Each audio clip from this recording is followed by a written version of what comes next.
Comrades and friends, there is a terrible symmetry to the fact that my remarks are made only days after it was confirmed that up to 500 refugees had drowned in the Mediterranean when the boat carrying them from North Africa to Italy capsized on the high seas in the middle of the night.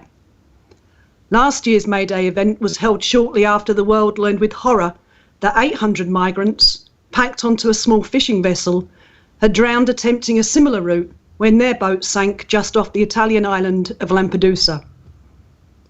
But whereas that tragedy provoked immense shock and sympathy worldwide, news of these latest deaths were barely reported and were even denied for days. The blackout was deliberate. The Lampedusa drownings shone a light on the human consequences of what we have described as the age of perpetual war. All the humanitarian pretensions evoked to justify imperialist intervention into Libya, Syria, Iraq, Afghanistan and elsewhere were revealed as lies.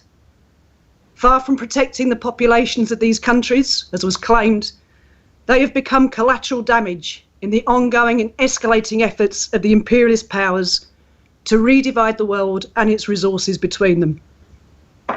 The result is that there are more refugees in the world today than at any point in human history. Some 60 million people and rising have been forcibly displaced. 1 in every 122 people on the planet is now effectively a refugee, more than half of them aged 18 and below. The vast majority are trapped in massive refugee camps in Jordan and Turkey in horrendous conditions. That is why, in the 12 months since the Lampedusa drownings, every effort has been made to stifle and isolate sympathy for the plight of refugees and migrants. This has taken several forms.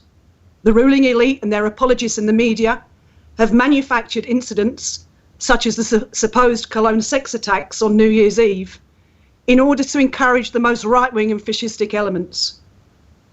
Then we have been treated to the spectacle of Frau Merkel, recast as the patron saint of refugees and open borders. But her preferred method of solving the so-called migrant problem has turned out to be every bit as draconian as her nominal opponents, most notably the European Union's dirty deal with the Turkish authorities for the mass deportation of migrants from Europe. Of course, anti-immigrant measures are by no means a European phenomenon. In America, Republican presidential candidate Donald Trump threatens to bar Muslims from entering the United States and has declared his intention to build a wall on the US-Mexican border. But what Trump provocatively demands, the European bourgeoisie is realising. Some 750 miles of anti-immigrant fencing is currently under construction in Europe, a distance equivalent to almost half of America's border with Mexico. The right to freedom of movement, at least for workers and their families, is increasingly meaningless as national borders are resurrected and fortified. The right to asylum no longer exists in Europe, as the EU deports en masse refugees back to the war zones from which they're trying to escape. Nothing remains of the EU's supposed civilising mission and the liberal values proclaimed in the aftermath of the Second World War. Instead, Europe once again resembles the 1930s. The victims of war and persecution forced into makeshift camps without adequate food or sanitation. Trains disgorge fleeing migrants to one or another border where they are met with batons, rubber bullets and tear gas. Registration numbers stamped on the forearms of those detained and imprisoned. Boats blocked, barged or left to sink. The nets of fishermen in the Mediterranean continue to deliver up the bodies of children with grisly regularity. At just one hurriedly built plot at a cemetery near Izmir, Turkey, the remains of some 400 refugees are interned, mostly anonymous. 60% are women and children. The notes on their graves invariably repeat the same tragic details. Born in Syria, drowned in the Mediterranean, buried in Turkey. Yet only last week, Britain's Parliament vetoed a resolution to enable just 3,000 lone children currently trapped in refugee camps or on the streets of Europe into the UK. It did so after Europe's leaders had met with President Obama to draw up plans for a renewed military intervention in Libya, which will include mass internment camps for the victims of their violence. How is such a monumental regression possible in a continent that knows only too well the horrors of nationalism, xenophobia and war? Here, the pseudo-left play the most critical political role. For decades, these organisations professed their anti-racism. Now, Professor Slavoj Žižek, the darling of postmodernist irrationalism, demands the militarisation of Europe's borders, insisting, and I quote, "Europe should abandon this liberal dream that we can simply have different cultures coexisting."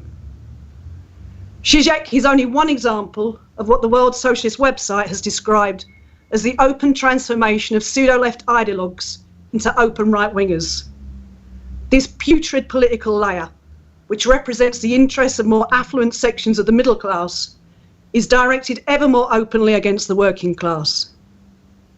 Žižek's prescriptions are being put into effect by his political counterparts in Greece in the Syriza government, to whom the EU has subcontracted the forcible and violent deportation of refugees to Turkey. Likewise in Spain, Podemos signed off on the EU's deportation deal with Turkey. Without its support, the deal, which required the approval of all EU member states, could not have been activated.